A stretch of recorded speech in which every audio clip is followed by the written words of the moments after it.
पाकिस्तान में इस्लामाबाद के अंदर पीस टॉक्स होंगी। जी हाँ, तारीख हो सकता है 10 तारीख या थोड़ा आगे पीछे करके और 2-3 दिनों के अंदर ये पीस टॉक स्टार्ट होंगी अमेरिका और ईरान के बीच में। और बीच में बहुत सारे खिलाड़ी होंगे यहाँ पर। टेबल पे अकेले ये दोनों नहीं होंगे, टेबल पर बहुत सारे खिलाड़ी होंगे जिसमें पाकिस्तान भी है, यानी कि शहबाज शरीफ और मुनीर होंगे। साथ में चाइना के लोग भी होंगे, मैं आपको पहले बता दूं, क्योंकि पीस तो उन्होंने करवाई है, लास्ट पॉइंट तो उन्होंने छक्का मारा है ना। ओमान भी होगा इसके अंदर, टर्की भी होगा, इजिप्ट भी होगा और अमेरिका की ओर से वाइस प्रेसिडेंट जेडी वेंस और उनके कुछ और लोग होंगे या जो भी टीम उनके द्वारा अपॉइंट की जाएगी। अब ये बहुत बड़ा क्वेश्चन निकल कर आ रहा है, इस्लामाबाद ही क्यों? कोई और सेंटर भी हो सकता था, बीजिंग भी हो सकता था, चाइना भी हो सकता था, टर्की भी हो सकता था, ओमान भी हो सकता था, लेकिन इस्लामाबाद ही क्यों? देखिए, ये बात सही है कि पाकिस्तान की इकोनॉमिक कंडीशन बहुत ज्यादा बदतर है, लोगों की हालत भी बदतर है, पर इस बात से भी इनकार नहीं किया जा सकता कि इस बार डिप्लोमेसी के अंदर पाकिस्तान ने एक क्या कहते हैं कि एक विक्ट्री हासिल की है। कहीं ना कहीं ऐसा लगता है कि जो मोदी का विजिट था इजराइल को जंग से एक दिन पहले, उससे सारी कहानी खराब कर दी और फिर मोदी के द्वारा नेतन्याहू को ये कहना जंग के दौरान में कि भारत मजबूती से इजराइल के साथ खड़ा है, ये बात राय किसी को भी पसंद नहीं आई और ईरान को पसंद नहीं आई कि भारत ने अपना फैसला कर लिया था कि वो ईरान के साथ नहीं है। वैसे भी खमनी साहब के मरने के 6 दिन बाद भारत को याद आया कि ईरान को छोड़ नहीं सकते, ईरान को छोड़ दिया तो हम मर जाएंगे। तब उसके बाद शोक पुस्तिका में जाके, कंडोलेंस बुक में जाके इंडिया के फॉरेन सेक्रेटरी कंडोलेंस मैसेज लिखते हैं और बाकी मैसेज तो कुछ लिखा नहीं जाता है, बहुत पहले मना कर दिया गया। लेकिन अब फिलहाल जो एक डिप्लोमेटिक सर्कल के अंदर ये जो एक नई विक्ट्री आई है सीज़फायर की, जिसमें कहीं ना कहीं ऐसा लगा कि ईरान का भी यकीन पाकिस्तान में ज्यादा हो गया भारत में कम। ये एक किस्म से कहा गया पाकिस्तान की एक डिप्लोमेटिक विक्ट्री तो कहीं जाएगी। ईरान अब इस्लामाबाद में आने को तैयार, हालांकि पहले मना किया, लेकिन पाकिस्तान ट्रंप और जिनपिंग दोनों को अपने फेवर में लेने के लिए हमेशा से कामयाब रहा है, इसमें कोई शक नहीं। कुछ लोग कहते हैं कि पाकिस्तान सिर्फ पोस्टमैन के तौर पर काम कर रहा था और वो अमेरिका का संदेश ईरान को पहुंचा रहा था, ईरान का संदेश अमेरिका को पहुंचा रहा था। और लेकिन पाकिस्तान के रोल की चर्चा बहुत हो रही है। जी हाँ, बहुत चर्चा है। डोनाल्ड ट्रंप ने अपने सीज़फायर मैसेज के अंदर पाकिस्तान का जिक्र किया। दूसरी तरफ ईरान के फॉरेन मिनिस्टर अब्बास अरागची ने भी समझौते को लेकर अपने मैसेज के अंदर शहबाज शरीफ और मुनीर को थैंक यू किया।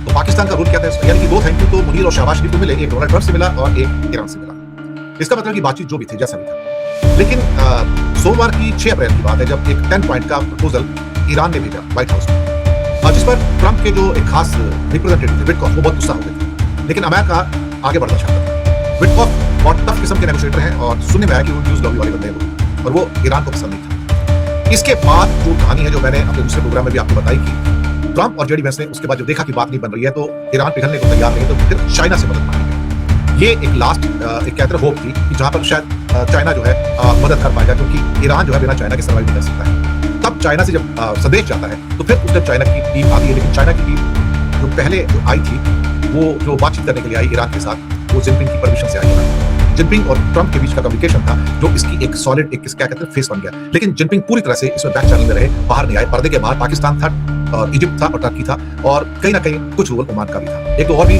रोल है, ऐसी बात नहीं है, लेकिन जिनपिंग का जो रोल था बहुत मेन था। तब जिनपिंग ने अपने रिप्रेजेंटेटिव वहां पर भेजे और कहा कि हाँ जाओ बात करो और ईरान को मैं राजी कर दूंगा। दरअसल अमेरिका के अंदर भी एक बहुत बड़ा धड़ा था जो चाहता था कि युद्ध और आगे नहीं बढ़े, लेकिन एक धड़ा ऐसा भी था कि युद्ध और आगे बढ़े, क्योंकि वहां पर नेतन्याहू का प्रेशर बहुत था कि हमें ये जंग रोकनी नहीं है। लेकिन फिर कुछ ऐसा हुआ कि जहां पर ट्रंप को समझ आया कि अगर मैंने इस जंग को आगे बढ़ाया और वो जो मैंने धमकी दी है कि मैं सिविलाइजेशनल डिसास्टर कर दूंगा, उसे लगा कि यहाँ से फिर तो बाहर नहीं निकल पाएंगे और फिर ना केवल उसकी रेपुटेशन को डेंट लगेगा बल्कि America will be blamed for terrorizing the whole world actually as a bully. बाद में जब ये कम्युनिकेशन होता है शी जिनपिंग और ट्रंप का, यहाँ से बात आगे बढ़ती है, तब IRGC एग्री करती है और तब ये कम्युनिकेशन होता है, तब इस्लामाबाद की जो वीक तय की जाती है और वहां पे फिर ट्रंप जो है रात को करीब कुछ मिनट पहले अपनी जो डेडलाइन थी उससे ये अनाउंस करते हैं कि हाँ सीज़फायर 15 दिन की हमने किया है, 2 हफ्ते के लिए किया है। ये आगे सस्टेन करेगा नहीं करेगा वो अलग बात है, हम इसके ऊपर अभी कुछ भी प्रेडिक्शन नहीं करना चाहते। लेकिन फिलहाल पाकिस्तान की डिप्लोमेटिक एक विक्ट्री इसमें है, इजिप्ट की डिप्लोमेटिक विक्ट्री है और साथ ही में खासतौर से टर्की की भी डिप्लोमेटिक विक्ट्री है कि they work pretty hard to have the ceasefire for 15 days. आगे क्या होगा नहीं पता, लेकिन हाँ चाइना का रोल भी इग्नोर नहीं किया जा सकता। पर हाँ कॉन्ग्रेचुलेटरी मैसेज जो है वो मुनीर को और शहबाज शरीफ को सभी तरफ से मिले हैं, चाइना से भी मिले हैं और इसके अलावा ईरान से भी मिले हैं और ट्रंप से भी मिले हैं। ठीक है, तो Pakistan has definitely help to pause the conflict, इसमें कोई शक नहीं है। अमेरिका ने इस्लामाबाद को क्रेडिट दिया, लेकिन चाइना को भी क्रेडिट दिया ट्रंप साहब ने ये कहके कि we are grateful to China for helping us in securing the ceasefire, without their help this ceasefire was not possible.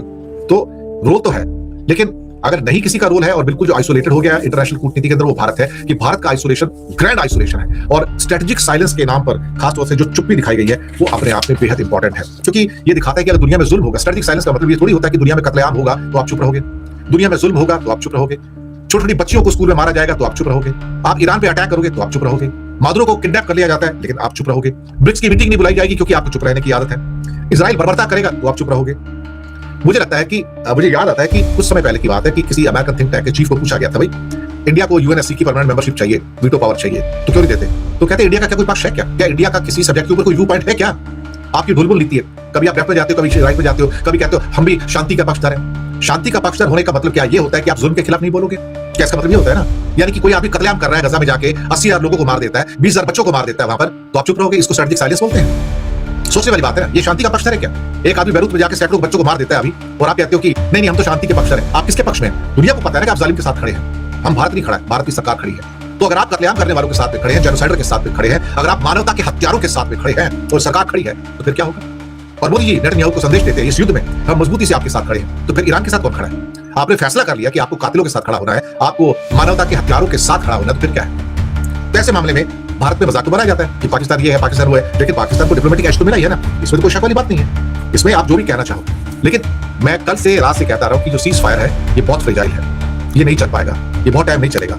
इसको प्रैक्टिकल तौर के ऊपर देखा जाए तो एक्टिवेट करना बहुत मुश्किल है सर, बहुत ही मुश्किल है। जहां तक हॉर्मुज को खोलने की बात है, ये अगर बैरूत के ऊपर हमले खत्म नहीं होते हैं तो फिर बड़ा मुश्किल है। आप सिर्फ एक बंदे को मारने के नाम पे कि मैंने वहां पे हिजबुल्लाह का चीफ खत्म कर दिया, उसका भतीजा मार दिया, उसका भांजा मार दिया, उससे कुछ नहीं हो जाएगा। और अभी जो कल परसों मीटिंग होने जा रही है इस्लामाबाद के अंदर, क्या वो मीटिंग होगी?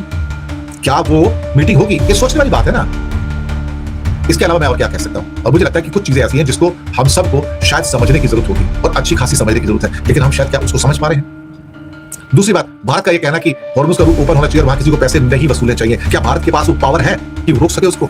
ईरान तो एज ए एटम बम उसको यूज कर रहा है हॉर्मुज को, तो क्या भारत के अंदर पावर है कि उसको खुलवा सके बिना उसके? जब सबके शिप निकलेंगे टोल टैक्स देके, तो आपको टोल टैक्स देना पड़ेगा ना। आप कैसे बच जाओगे उससे? आपके कहां बचने के चांस है? और भारत को इतनी बड़ी डिप्लोमेटिक पावर तो है नहीं कि इजराइल के ऊपर या फिर अमेरिका के ऊपर और या फिर किसी और देश के ऊपर या ईरान के ऊपर ओवर पावर कर सके। हमारे पास तो कोई पावर ही नहीं है, हम तो डिप्लोमेटिकली आइसोलेटेड कंट्री हैं, हमें कोई पूछता ही नहीं है। हमें तो वर्जिन आइलैंड और चिली और उसके बराबर रखा जाता है साहब, या फिजी के बराबर रखा जाता है कि आपकी कोई एंटिटी नहीं है, आप पिछड़ जाओ। Who are you? इंडिया को पूरी दुनिया में जिस रूप में देखा जाता है उसमें मार्केट के तौर पर देखा जाता है कि हाँ हमारा माल बिक सकता है, दैट्स ऑल।